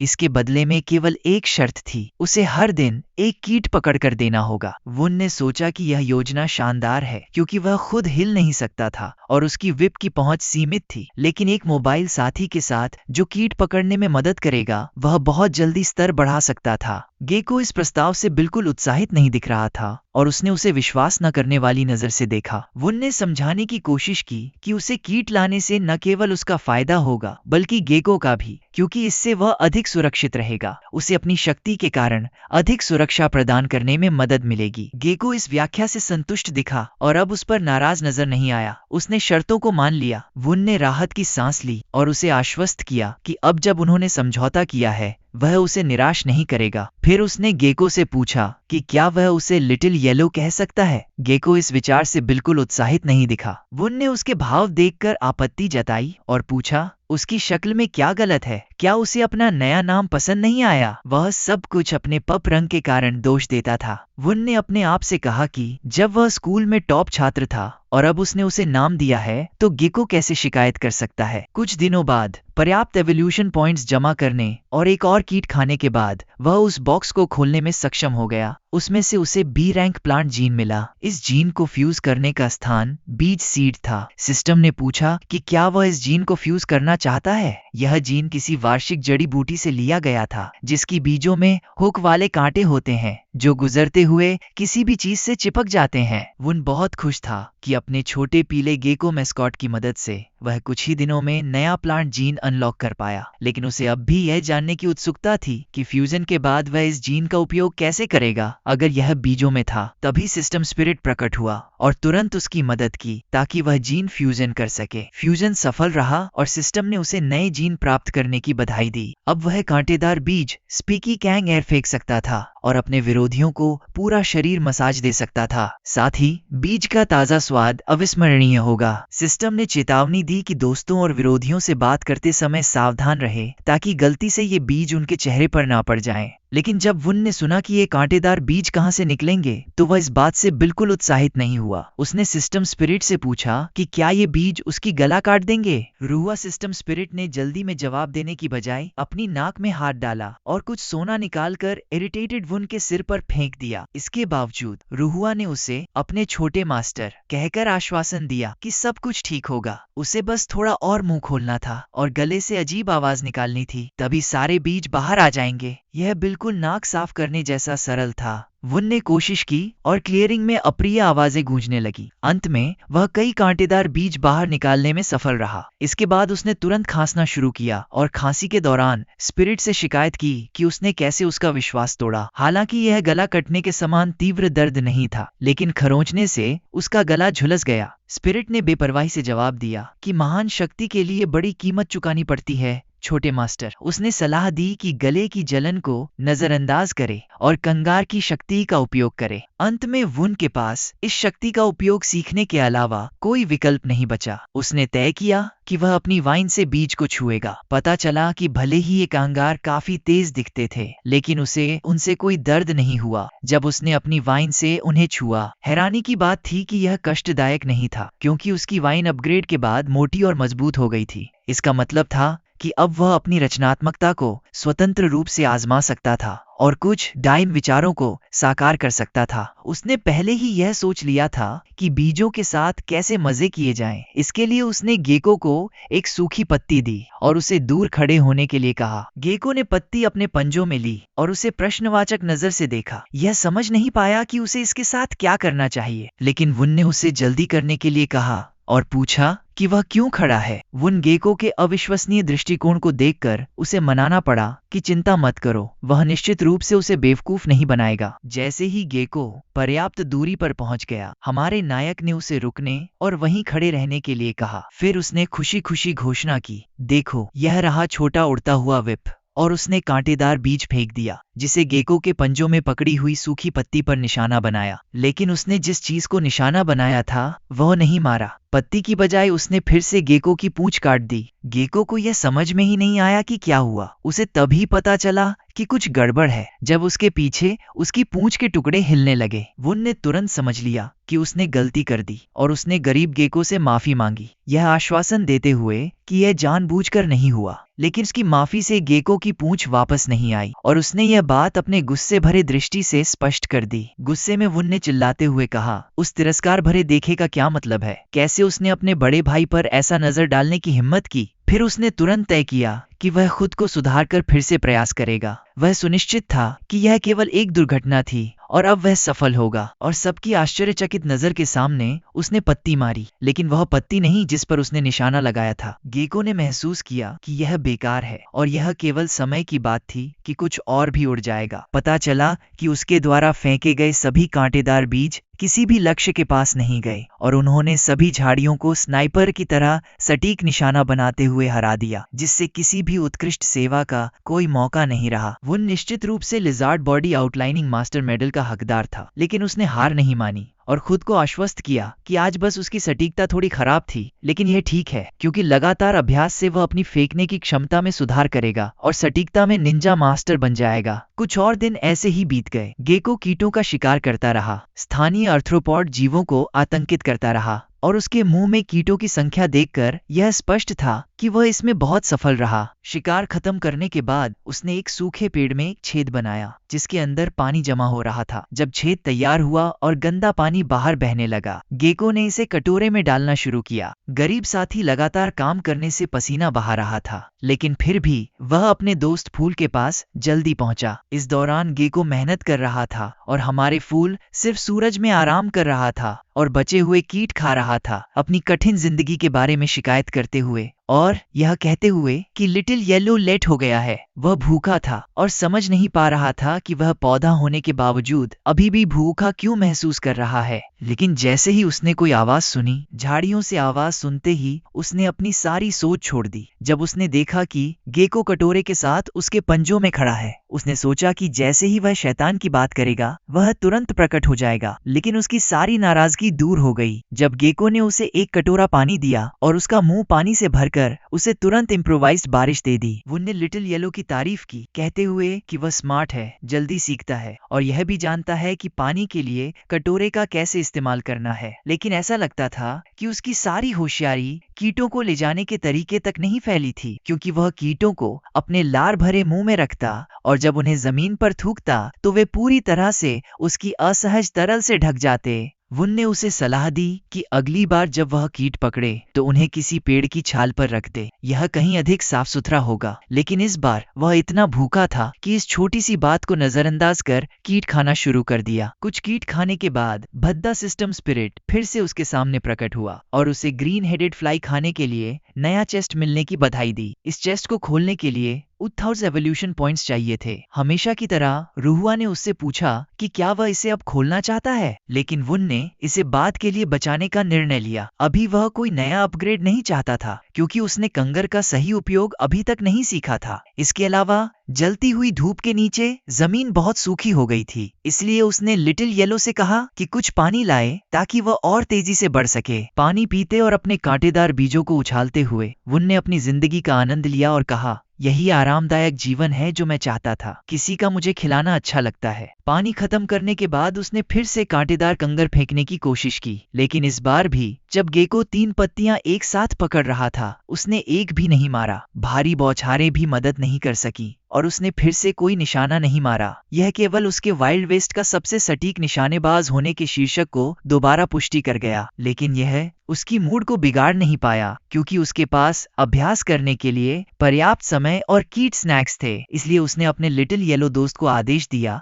कि वह सारे कंगर इकट्ठा करे और उसे लाए। वुन को यह एहसास तक नहीं हुआ कि वह करीब से निगरानी में था। उसका पुराना दुश्मन जो बदला लेने आया था, वह एक बड़ा बुलफ्रॉग था। वह सही क्षण का इंतजार कर रहा था ताकि असावधान शिकार पर हमला कर सके, जो कि वह गेको था जो कंगर को इकट्ठा करने गया था। जैसे ही गेको ने सब इकट्ठा कर लिया और जाने ही वाला था, मेंढक अचानक झाड़ियों से कूद पड़ा। यहाँ तक कि वुन के गेको से सावधान रहने के चिल्लाने भी मदद नहीं कर पाए और मेंढक अपनी लंबी चिपचिपी जीभ के साथ गरीब गेको को जकड़ लिया, जो कुछ नहीं कर सकता था। हमारा फूल केवल यह देख सकता था कि उसका लिटिल येलो दोस्त मेंढक के बेजोड़ मुंह में गायब हो गया। गरीब गेको ने आखिरी बार चिल्लाया और गायब हो गया। जब मेंढक ने अपने जबड़े बंद किए तो ऐसा लग रहा था कि गेको की बेचैन करने वाली किस्मत का अंत हो गया। वुन विश्वास नहीं कर सका कि उसका दोस्त इतनी जल्दी मर गया। वह बेताबी और हिंसक रूप से चिल्लाया, लिटिल येलो, और फिर भी अपनी विप्स के साथ मेंढक तक पहुंचने की कोशिश करता रहा। लेकिन अब कुछ करने में बहुत देर हो चुकी थी। गेको की स्थिति काफी कठिन थी। वह अभी भी जीवित था, लेकिन मेंढक के अंदर इतना लंबे समय तक नहीं रह सकता था। गरीब जीव विशाल पेट में फंसा हुआ था जो बार बार सिकुड़ता था, लेकिन उसने अपने पंजों में कांटेदार बीज नहीं छोड़े थे और ये उसे भागने की उम्मीद दे रहा था। अपनी सारी चतुराई दिखाते हुए उसने कुछ कांटे अपने पंजों में लिया और मेंढक को भीतर से जोर से छेदा। मेंढक की आंखें दर्द से फैल गईं। पहली बार उसने अपने शिकार को खाया था और अब पेट में इतनी कष्ट सहन नहीं कर सका। उसने अपना दर्द सहन नहीं किया और अपने कांटेदार खाने को थूकने की तैयारी करने लगा। मेंढक ने अपने पूरे पेट की सामग्री और गेको के साथ साथ घिनौनी लार की धारें थूकी। वुन पहले ही अपने दोस्त को अलविदा कह चुका था, इसलिए उसे यह देखकर आश्चर्य हुआ कि वह फिर से जीवित है। वह समझ नहीं पा रहा था कि मेंढक ने उसे क्यों थूका। क्या उसका स्वाद उसके गोबर रंग के रूप जितना ही अप्रिय था? एक झटके में मेंढक ने अपने पंजे से अपने दुर्गंधित और कांटेदार शिकार को जीभ से दूर फेंक दिया वुन ने यह देखकर याद किया कि कैसे उसने कभी ऑनलाइन वीडियो देखा था जिसमें एक मेंढक ने गैस छोड़ने वाले कीट को निगला और फिर थूक दिया। जब मेंढक कुछ विषैला खाता है तो वह अपने पेट को साफ करने के लिए उल्टी करता है। आखिरकार वह खुशी खुशी निष्कर्ष निकालता है कि ऐसा इसलिए हुआ क्योंकि लिटिल येलो ने कंगर को अपने पंजों में पकड़े रखा था। वह तुरंत गेको को अपने पास ले आया कांटेदार बीजों के साथ, लेकिन क्योंकि गेको बीज अपने सामने के पंजों में पकड़ रहा था उसकी गति बहुत धीमी थी और मेंढक ने पहले ही अपना पेट फिर से निगल लिया। मेंढक की आंखें गुस्से और खीस से चमक उठी यह देखकर कि उसका शिकार सीधे उसकी नाक के नीचे जा रहा था। मेंढक इसे बस जाने नहीं दे सकता था और फिर से मुंह खोलकर कूद पड़ा दुर्भाग्यपूर्ण गेको को फिर से निगलने के लिए, लेकिन इस कूद के कारण वह हमारे फूल की विप्स की रेंज में आ गया। वुन ने अपनी विप्स फैलाई और मेंढक से पूछा, तुम फिर से कैसे आ गई? तुम्हें याद नहीं कि पिछली बार कैसे खत्म हुआ था? अब 2 विप्स होने के कारण वुन उसे जीवित छोड़ने वाला नहीं था। मेंढक पहली हमला के लिए तैयार दिख रही थी और इसे बचाते हुए झपटा। इसने एक विप को पकड़ने में भी कामयाबी पाई और फूल तक अपनी जीभ पहुंचाकर उसे जमीन से उखाड़ने की कोशिश की, लेकिन चीजें योजना के अनुसार नहीं हुई। आखिरकार फूल की लताएं अब मेंढक की जीभ से भी लंबी हो चुकी थी और वह उसे पकड़ ही नहीं सकती थी। वुन केवल उसकी दुखद कोशिशों पर हंसा और पूछा कि वह क्या उम्मीद कर रही थी। एक ही चाल को दूसरी बार आजमाने की कोशिश कर रही थी। क्या उसने बदलाव नहीं देखा? फूल की लताएं अब लंबी, मोटी और मजबूत थीं और पहले से ही बेचारे मेंढक को जकड़ रही थीं। उसके पास कोई विकल्प नहीं था। वुन ने उसे कसकर बांध लिया और अपनी ओर खींचा। गरीब मेंढक जितना हो सका विरोध करता रहा और पूरी ताकत से संघर्ष किया, लेकिन उसकी किस्मत पहले ही तय हो चुकी थी। अब वह पूरी तरह से फूल के काबू में थी। वुन अब उसे आसानी से हवा में उठा सकता था, उसके पैरों के नीचे से सभी सहारा छीन सकता था और फिर इतनी शक्ति से उसे जमीन पर सिर के बल गिरा सकता था कि पत्थरीली मिट्टी चारों ओर बिखर गई। मेंढक की आंखें धुंधली हो गईं और वह बेहोश हो गई। यह देखकर वुन ने घमंड से कहा, सोच मत कि मैं तुम्हें संभाल नहीं सकता क्योंकि तुम स्थिर हो गई हो। उसने उसे गणित का सवाल भी पूछा। अगर वह हर दिन 5 कंगर थूकता है तो उस दिनों में उसने कुल कितने कंगर थूक दिए होंगे? जवाब उसके पास उन कांटेदार बीजों के ढेर के पास ही था। मेंढक का जवाब देने का इंतजार किए बिना ही उसने अपनी लताएं उस ढेर की ओर फेंकी और जोर से टकराया। ऐसा लग रहा था कि उसकी सारी पीड़ा और गुस्सा उसके अंदर उमड़ रहा है। वुन ने गरीब मेंढक पर लगातार प्रहार करना जारी रखा, यहाँ तक कि गेको भी उसकी क्रूरता देखकर हैरान था और नर्वस होकर सोच रहा था कि अगर वह इस पागल फूल का दोस्त नहीं होता तो उसका भी वही हाल होता। वुन तब शांत हुआ जब सारा मैदान धूल के बादलों में ढक गया और मेंढक अब जीवन के कोई संकेत नहीं दे रही थी। उसे देखकर वुन ने विडंबना से कहा, इस बार उछल नहीं रही है ना? इतनी पिटाई के बाद फूल के लिए मृत मेंढक को काटना मुश्किल नहीं था। जब उसने मेंढक के पैरों को अलग किया तो उसने घमंड से खुद की तारीफ की, यह सोचकर कि उसने ऐसे बड़े प्रतिद्वंदी को हरा दिया। जैसा कि पता चला, उसने नहीं सोचा था कि उसके कांटेदार बीज उसकी मदद करेंगे और दुश्मनों को मारने में काम आएंगे, अन्यथा वह इसे निगल नहीं सकता था। इतने बड़े प्राणी के सामने वुन लालची नहीं था और उसने अपने हैरान छोटे दोस्त के साथ अपनी जीत का एक हिस्सा बांटने का फैसला किया। लेकिन उसकी संकोच भरी नजर देखकर उसने कहा, आओ दोस्त, तुम्हें भी मेरी खुशी और परेशानी में भाग लेना चाहिए, तो चलो साथ में खाते हैं। यह सुनते ही खुश गेको तुरंत खाने पर झपटा। वुन ने भी खाना शुरू किया और मानना पड़ा कि मेंढक का स्वाद काफी अच्छा था, लेकिन उसे यह सोचकर हैरानी हुई कि क्या सिस्टम उसे मेंढक के टुकड़े खाने पर कोई खजाना देगा। पिछली बार जब उसने गेको की पूंछ का एक टुकड़ा खाया था तो उसे कुछ नहीं मिला, लेकिन उसे ज्यादा इंतजार नहीं करना पड़ा। अगले ही पल एक घिनौना सिस्टम स्पिरिट प्रकट हुआ और उसके सामने 2 खजाने रख दिए। वुन ने स्पिरिट की उपस्थिति पर ध्यान नहीं दिया, बल्कि एक साथ 2 खजाने पाकर खुश था। वुन ने तार्किक सवाल पूछा, पिछली बार जब मैंने गेको की पूंछ निगली थी तो मुझे कुछ क्यों नहीं मिला, और अब जब मैंने बस बड़े मेंढक का पहला टुकड़ा खाया तो मुझे 2 खजाने क्यों मिल गए? रूहा ने देखा कि गेको मांस को इतने आनंद के साथ खा रहा था और शायद वह भी नहीं समझ पाया कि फूल इतना भाग्यशाली क्यों है। फिर उसने स्पष्ट रूप से जवाब दिया कि लगता है सिस्टम के हिसाब से बड़े जीव को मारना और पहला टुकड़ा खाना खजाने पाने की पर्याप्त शर्त है, लेकिन आमतौर पर छोटे जीवों के लिए जिन्हें एक ही बार में निगल लिया जा सकता है 10% संभावना होती है कि खजाना मिलेगा बड़े जीवों के लिए जिन्हें चबाना पड़ता है। हर एक काट में खजाना मिलने की संभावना होती है, लेकिन ये सब भाग्य पर भी निर्भर करता है। अगर भाग्य खराब हो तो पूरा मेंढक खाने के बावजूद भी शायद सिर्फ एक ही खजाना मिलेगा। यह समझते ही वुन ने मेंढक खाना जारी रखा और सचमुच अगले ही काट में उसे फिर से खजाना मिल गया। रूहा वुन की इतनी अच्छी किस्मत देखकर बिल्कुल भी खुश नहीं था, जबकि वुन खुशी और उत्सुकता से चमक रहा था, सोच रहा था कि उसे खजानों में क्या मिल सकता है। अब उसने घमंड से पूछा, तो क्या इसका मतलब है कि मेरी किस्मत वाकई में बहुत अच्छी है?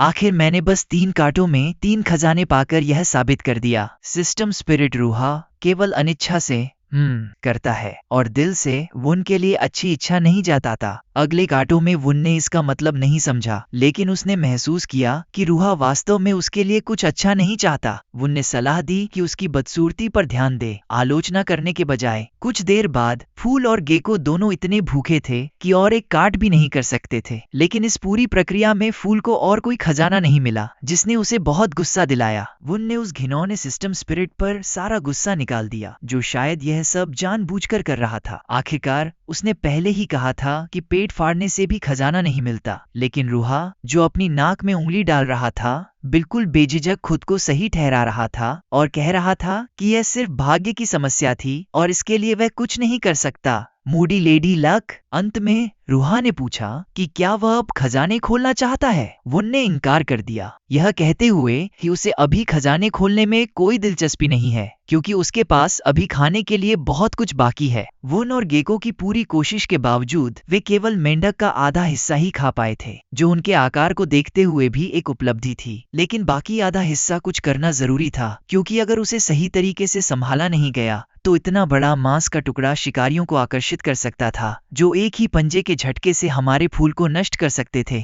लेकिन वुन मूर्ख नहीं था। उसके दिमाग में एक शानदार विचार आया कि कैसे मेंढक के शव से निपटा जाए और अधिकतम लाभ उठाया जाए। चूंकि वह केवल मुंह से खा नहीं सकता था, उसने सोचा कि सबसे अच्छा तरीका यह होगा कि शव को दफन कर दिया जाए, जिससे यह जैविक उर्वरक बन जाए। इसके जरिए वह जड़ के माध्यम से धीरे धीरे पोषण अवशोषित कर सकेगा और कोई प्रतिस्पर्धा नहीं होगी। वुन को बचपन से याद था कि उसकी माँ मांस या मछली जमीन में दबा देती थी, और जब उन्होंने पूछा कि ऐसा क्यों किया जाता है तो उन्होंने जवाब दिया कि मिट्टी में रहने वाले सूक्ष्म जीव मृत मछली के शरीर को कार्बन डाइऑक्साइड, पानी और जैविक पदार्थों में तोड़ देते हैं, और ये वही तत्व हैं जो फलदार पेड़ों द्वारा अवशोषित होते हैं, जिससे पेड़ तेजी से बढ़ते हैं और स्वादिष्ट फल देते हैं। हालांकि उनके लिए एक समस्या थी, उसकी लताओं को खुदाई के लिए डिजाइन नहीं किया गया था। कुछ सोचने के बाद उसने महसूस किया कि इसे आसानी से हल किया जा सकता है यदि वह ऐसे उपकरण ढूंढ सके जिन्हें वह अपनी लताओं में लपेट सके। लेकिन दूसरी समस्या यह थी कि फावड़े जैसी खुदाई वाले उपकरण यहाँ शायद नहीं मिलेंगे। उसकी केवल उम्मीद उसकी पीली दोस्त थी। उसने तुरंत उससे मोटे शाखाएं और खुरदरे पत्थर लाने को कहा। वुन ने अपनी लताओं को लगभग वांछित आकार में मोड़ा और गेको को दिखाया। गेको ने उन्हें ध्यान से देखा और कुछ ही मिनटों में कहीं चला गया। वुन केवल यह आशा कर सकता था कि गेको समझ गया कि वह क्या चाहता है। कुछ देर बाद विभिन्न मोटाई की कई शाखाएं और एक छोटा पत्थर जमीन पर रखे हुए थे। गेको ने यह सब लाकर उसे खुशी खुशी दिखाया, जैसे कि प्रशंसा की उम्मीद कर रहा हो। लेकिन वुन ने गेको के प्रयासों की सराहना की, लेकिन अपनी लताओं से शाखाओं को आसानी से तोड़ते हुए कहा कि ये शाखाएं उपयुक्त नहीं थीं, क्योंकि ये बहुत पतली थीं और आसानी से टूट जाएंगी। उसने एक पत्ती से कुछ मिट्टी उठाई और जोड़ा कि यहाँ की मिट्टी बहुत नरम है, इसलिए उसे कुछ पतला और मजबूत चाहिए। इसे सुनकर और थोड़ी देर के लिए टूटी हुई शाखाओं को चुपचाप घूरते रहने के बाद गेको ने जैसे समझ लिया और सिर हिलाया और दौड़ गया। लेकिन उसने पहली बार जरूरी उपकरण नहीं लाए। वह केवल एक पत्ती या मिट्टी का गड्ढा लाया जो बिल्कुल भी ठोस नहीं था। थकावट के बावजूद उसने एक विशाल लकड़ी का लॉग लाया जिसे वुन हार्डली हिला भी नहीं सकता था। यह निश्चित रूप से वह नहीं था जो उसे चाहिए था, और उसने सोचा कि शायद उसने अपनी पीली दोस्त की आईक्यू को अधिक आंका। तभी अचानक 2 वस्तुएं जमीन पर गिर गईं, एक तीक्ष्ण हड्डी और एक टूटा हुआ तीर का सिरा। उसकी आंखें चौंक कर फैल गईं। उसने तीर को उठाया और इससे खुश हो गया, क्योंकि भले ही यह टूटा और जंग लगा हुआ था, यह वही था जो उसे चाहिए था। यह लोहे से बना था, जो यह संकेत देता था कि इस महाद्वीप पर अन्य बुद्धिमान प्राणी भी हैं जो उपकरणों का उपयोग जानते हैं। वुन ने अपनी लताओं से हड्डी और तीर का सिरा पकड़ लिया और तुरंत एक धमकी भरी लड़ाई की मुद्रा में आ गया। उसने कहा कि ये 2 तीखे उपकरण उसके लिए अच्छे हथियार बन सकते हैं, और अगर कोई मेंढक फिर से हमला करे तो वह आसानी से उसके पेट पर वार कर सकेगा। गेको की सराहना करते हुए उसने हड्डी उसे फेंक दी और कहा कि अब काम शुरू करने का समय है। वे दोनों मिलकर खुदाई करने लगे। थोड़ी देर बाद जमीन में एक काफी बड़ा गड्ढा बन गया। पसीना पोंछते हुए वुन ने थके हुए गेको की ओर देखा और कहा कि अब समय है कि मेंढक के शव को गड्ढे में डालें।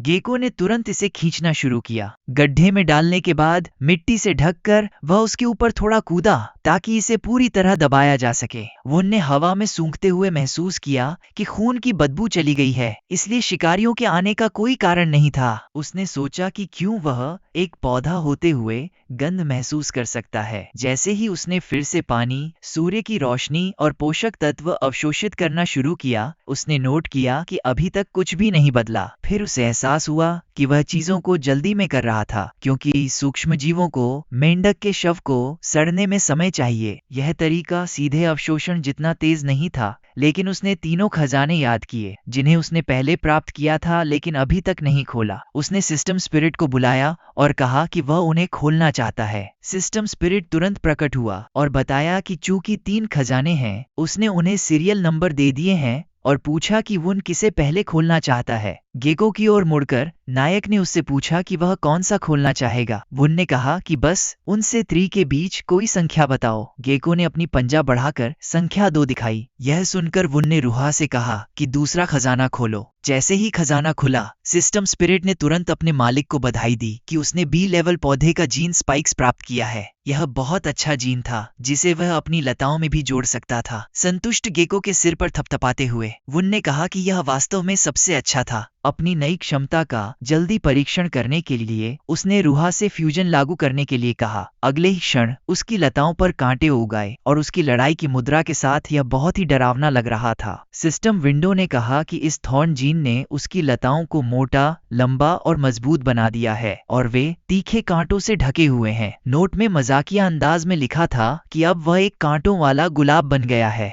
अपनी लताओं को देखकर एक दुष्ट मुस्कान के साथ उसने कहा कि अब उसके पास असली बिजली जैसी चाबुकें हैं। अपनी शक्ति का परीक्षण करने के लिए उसने तुरंत उन्हें तेज गति से घुमाना शुरू किया और पत्तियों पर वार किए, जिससे तुरंत छेद बन गए। परिणाम उसकी उम्मीदों से भी ऊपर था, क्योंकि यह इतनी शक्तिशाली थी कि सींग वाले मेंढक को गंभीर चोट पहुंचा सकती थी। उसने रोकने का निर्णय नहीं लिया और अपने पीले दोस्त से कहा कि वह बचे हुए नंबरों में से एक चुने। गेको ने संख्या 3 दिखाई। बाकी खजानों में केवल दोहरी अंक की संभावना थी। उन पर नजर डालते हुए वुन ने कहा कि जैसे कि उम्मीद थी, कौशल निकलने की संभावना 30% है। उसने यह भी सोचा कि गेको अभी भी उससे बेहतर था, क्योंकि उसने 10 खजाने खोले लेकिन उसे कोई मूल्यवान चीज नहीं मिली। उसने इसे लेकर ज्यादा परेशान नहीं हुआ, बल्कि जो उसे मिल चुका था उसी पर खुश हुआ। नए जीन, टूटा हुआ तीर और हड्डी के साथ उसकी लड़ाई की शक्ति काफी बढ़ गई थी। अब उसे केवल सही मौका का इंतजार करना था। कुछ समय बाद चुप्पी को घास के सरसराने की आवाज ने तोड़ा। वुन ने जोर से चिल्लाया और गेको से कहा कि भागते रहो। लगता है कि गेको ने बिना कहे ही इसे समझ लिया, क्योंकि बड़ा सींग वाला मेंढक उसके पीछे कूद रहा था और वह मुश्किल से पीछा कर पा रहा था। लेकिन जैसे ही वे पर्याप्त पास आए, नायक ने अपनी स्पाइक्स वाली लताओं को